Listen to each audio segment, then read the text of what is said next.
Income tax act 1961। तो सबसे पहले हम क्या पढ़ेंगे, मीनिंग ऑफ टैक्स। कि मीनिंग ऑफ टैक्स, टैक्स का मतलब होता क्या है। Tax is the financial charge impose by the government on income. अगर कोई भी पर्सन क्या कर रहा है, इनकम अर्न कर रहा है, तो उसमें क्या लगाएगी, गवर्नमेंट एक फाइनेंशियल चार्ज इम्पोज करेगी। जो फाइनेंशियल चार्ज इम्पोज करती है गवर्नमेंट, उसको क्या बोलते हैं हम, टैक्स बोलते हैं। A tax in the form of Latin word taxo. Tax कहाँ से आया था, एक लैटिन वर्ड से आया है टैक्सो, जो क्या है, इज़ अ कंपल्सरी पेमेंट। क्या है, is a compulsory charge under the act. क्या है, ये एक कंपल्सरी चार्ज है अंडर दी एक्ट। कौन से एक्ट के अंदर, इनकम टैक्स एक्ट 1961 के अंदर। कि हमें क्या करना पड़ रहा है, एक टैक्स, एक कंपल्सरी चार्ज पे करना पड़ रहा है अंडर दी एक्ट। क्योंकि जब तक कोई एक्ट नहीं होगा तब तक गवर्नमेंट क्या नहीं कर सकती, हमसे टैक्स रेज नहीं कर सकती। क्योंकि ये बात किस में लिखी हुई है, आर्टिकल 265 में ऑफ द कॉन्स्टिट्यूशन में। कि जब तक आर्टिकल 265 में लिखा हुआ है कि जब तक गवर्नमेंट कोई भी टैक्स ना तो लेवी कर सकती है, ना ही कलेक्ट कर सकती है, जब तक उसकी कोई अथॉरिटी ऑफ लॉ ना हो, मतलब कोई एक्ट ना बना हो, कोई लॉ ना बना हो। सेकेंड क्या आता है, इसका ऑब्जेक्टिव ऑफ टैक्स।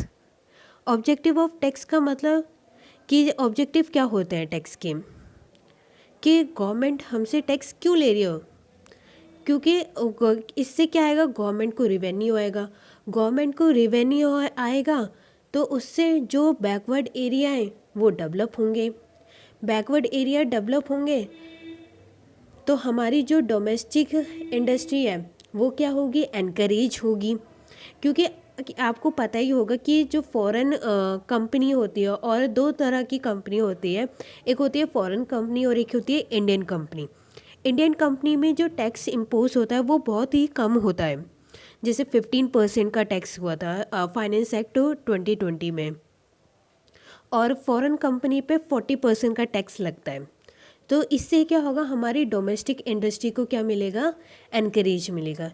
इससे क्या और क्या होगा कि हमारी जो इनकम की इनइक्वालिटी बढ़ेगी, कम हो जाएगी। क्योंकि अगर जो अगर अमीर होगा तो उस अमीर की पे हमें, अगर वो ज़्यादा इनकम अर्न कर रहा है तो हम उस अमीर की पे क्या कराएंगे, टैक्स भी ज़्यादा इम्पोज करेंगे। अब थर्ड टॉपिक आता है types of tax. Types of tax का मतलब क्या होता है, टाइप्स ऑफ टैक्स मतलब कितने तरह के टैक्स होते हैं। हमारे इनकम टैक्स एक्ट 1961 में दो तरह के टैक्स हैं, एक है डायरेक्ट टैक्स और एक है इनडायरेक्ट टैक्स। डायरेक्ट टैक्स क्या होता है कि levy of tax and burden of tax अगर सेम पर्सन पर आ रहा है तो वो क्या होता है, डायरेक्ट टैक्स। इसका मतलब ये है कि मान लो कि आपने कोई इनकम अर्न करी, ठीक है, आपने इनकम अर्न करी तो मतलब इनकम टैक्स एक्ट का आप पर लेवी हो गया है।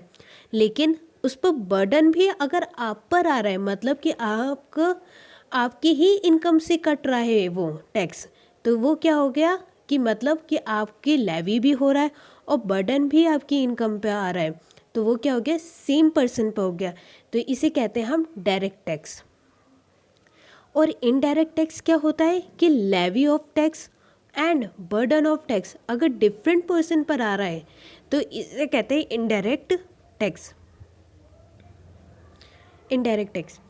अब डायरेक्ट टैक्स क्या होता है, हमारा प्रोग्रेसिव नेचर का। ये पॉइंट मैंने लिख नहीं रखा बट मैं समझा रही हूँ, ठीक है आपको। डायरेक्ट टैक्स का मतलब क्या होता है, हमारा प्रोग्रेसिव नेचर। प्रोग्रेसिव नेचर मतलब कि जैसे जैसे आपकी इनकम इंक्रीज होगी वैसे वैसे क्या होगा, आपकी टैक्स रेट भी इंक्रीज होंगे, ठीक है। लेकिन अगर हमारी इनडायरेक्ट टैक्स में कौन सा होता है नेचर, रिग्रेसिव नेचर का।